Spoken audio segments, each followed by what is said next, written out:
Anthony George Battle. Prisoner number 11451-056 is a guy who was sentenced to death.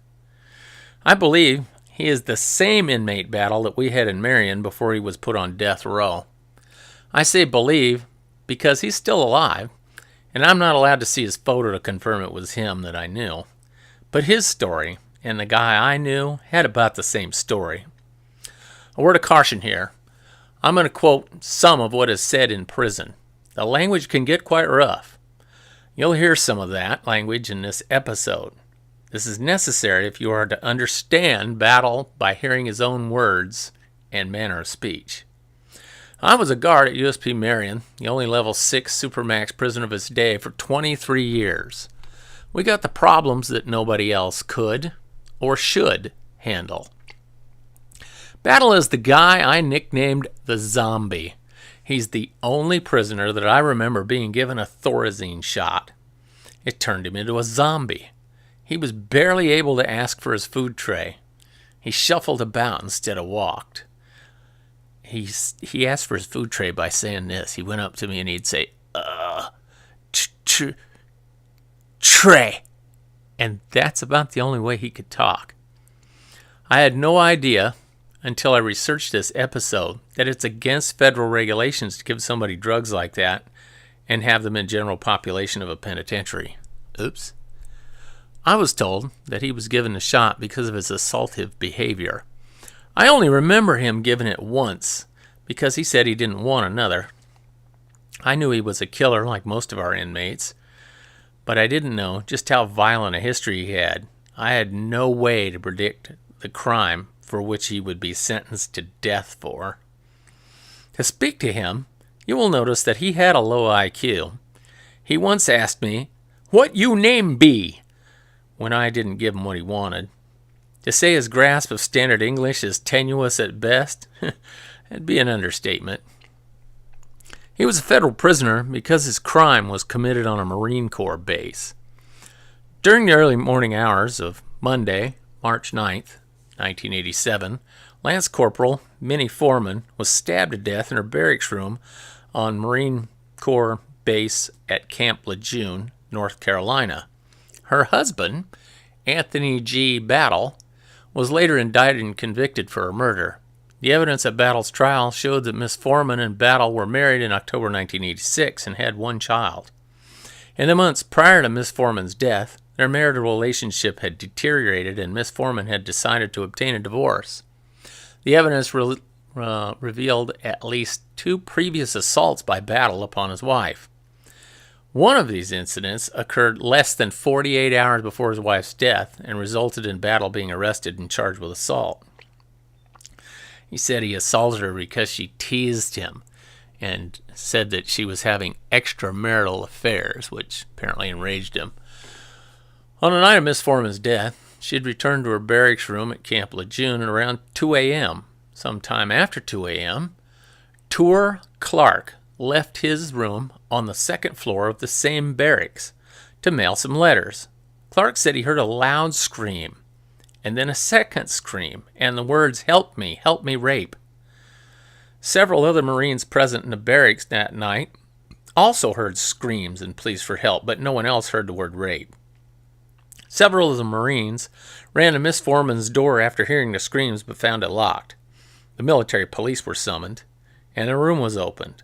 One of the Marines testified while waiting for the room to be opened, she heard shuffling noises in the room and what sounded like someone scooting across the floor, putting on a pair of jeans.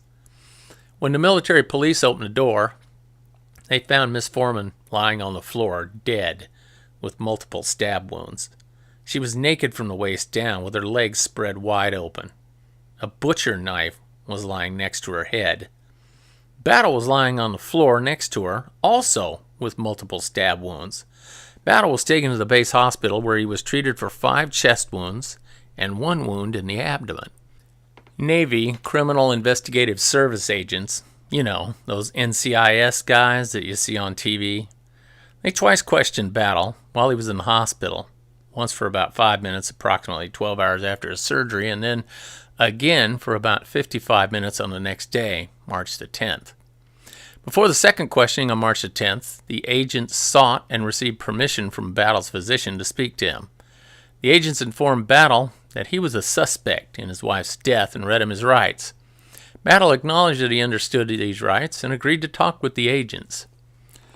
During the questioning, Battle told the agents that he had gone to Miss Foreman's room to discuss child visitation privileges and to attempt to convince her to drop the assault charges filed against him that weekend. He said that his wife was wearing a top and panties when he entered the room. According to Battle, he and his wife began arguing, and when she walked toward the door, he grabbed her, placed his hand over her mouth, and attempted to take her back to the bed. Battle said he thought he saw Miss Foreman pick up something and then swing her left hand at him. He remembered feeling a stinging sensation in his abdomen. He said he also remembered being on the floor with his wife. Battle told the agents, "I did it, I did it." Battle did not testify at trial or call any witnesses or present any evidence. The autopsy of Miss Foreman showed that she had been stabbed 8 times in the upper torso. 5 of these wounds penetrated deeply enough to cause her to bleed to death. The autopsy also revealed that Miss Foreman's hands and arms were covered with a number of defensive wounds of the type suffered when a person is defending herself from an attack. Forensic tests performed on and examination of Miss Foreman's body revealed no physical evidence that she had been sexually assaulted. A forensic pathologist testified that Battle's wounds were consistent with having been self-inflicted. Battle was wearing briefs, a pair of gym shorts, a jersey, and a pair of blue jeans when he was brought to the hospital. The pathologist testified that Battle's gym shorts contained both Battle's blood and that of his wife, while Battle's pants contained only his wife's blood. The pathologist, however, found none of Miss Foreman's blood present on Battle's pants at the spot where her blood was found on the gym shorts, leading to the inference that Battle's pants were removed at some point during the attack. He had a history of assault against his wife and even some of her family. Battle had no remorse for killing his wife's unborn child. In open court, he said, quote, "Ladies and gentlemen of the jury, you've heard about me killing my wife's kid. It wasn't discovered that my wife was several weeks pregnant, 5 or 6 weeks pregnant, okay?" The judge said, "Mr. Battle?" And Battle interrupted him and said, "And you don't know anything about the law. In 1987, there wasn't anything in the law charged about killing a baby. That law was just put in effect 3 or 4 years ago. I'm just trying to get things clarified with this jury, ma'am. These people are lying. There wasn't a law saying you could be charged with killing a fetus in 1987. You shouldn't have told these people that. That's a lie. That's a fucking lie. You did tell them there wasn't a fucking law that said you couldn't be charged with killing no fetus in 1987, unquote. Anthony G. Battle was convicted and sentenced for first-degree felony murder, aggravated sexual abuse, second-degree murder, and given a life sentence with the possibility of parole. While in prison, Battle assaulted both prisoners and guards. He attempted to assault an inmate with an ashtray at Butner on June 20th, 1989, and did assault another inmate with a cane at Butner in August of 89. This type of behavior gets you a shot of Thorazine and a bus ticket to Marion, where I get to deal with you for the next few years. Inmates at Marion are put through a program of lesser and lesser security until they are deemed ready to return to a so-called normal prison. Battle was moved around some and eventually transferred to the United States Penitentiary in Atlanta, Georgia in 1993. On the 21st of December 1994, a correctional officer at USP Atlanta, D'Antonio Washington, was found lying on the floor in cell house C with blood spurting out of his head. When prison employees rushed to the scene, they found Battle standing next to a vending machine. His clothing was splattered with blood, a hammer with fresh blood, which was later determined to be Officer Washington's blood, was found behind the vending machine. Richard Boone, an inmate allowed to carry tools, had loaned the hammer to Battle to fix something in his cell. Officer Washington was ambushed by Battles from behind. He was struck very hard with a ball-peen hammer, twice in the back of the head. When he fell to the ground, helpless, Battle crushed his skull with a tremendous blow to the side of the man's head. Officer Washington set the dubious record of being the first black officer killed in the line of duty in the BOP, and the first officer killed in Atlanta since the First World War. After consulting with doctors at the hospital the next day, Officer Washington's parents made the agonizing decision to turn off the machines that was keeping his brain-dead body alive. On the day of Washington's death, Battle made an incriminating statement which was eventually suppressed, but he later confessed again to a correctional officer. On January 26, 1995, FBI agents Frank Pickens and Tyrone Smith interviewed Battle at FCI Talladega.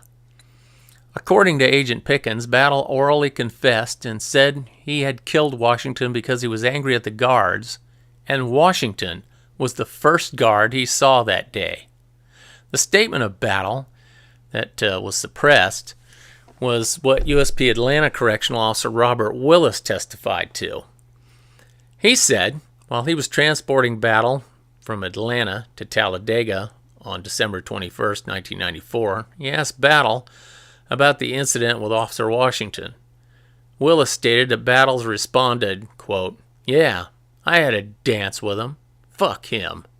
Do you want to dance?" Unquote. This is consistent with the way Battle would talk to me and my fellow officers at USP Marion. I say consistent, but not that unusual. We heard this type of talk on a regular basis. As I've said before, we were at the end of the line prison, so we had the worst of the worst there. So the question of, do you think you meant an innocent person, is no, I never did, because this is the type of inmate that we had. Now, I believe he'll never be put to death, because people who kill over and over for trivial reasons are nuts. He claimed to hear voices, said the guards were implanting things in his head. I hear stuff like this all the time from inmates attempting to get off with an insanity plea, or at least get their sentence reduced, because if they're crazy, it's not their fault, right? My answer to that is, I'd shoot a mad dog to save others. Sending people to prison for life does not ensure they die in prison. It does not keep other people, like me, safe at all. Officer Washington and others are an example of that. If you enjoyed this video, hit the like button. And would it kill you to subscribe?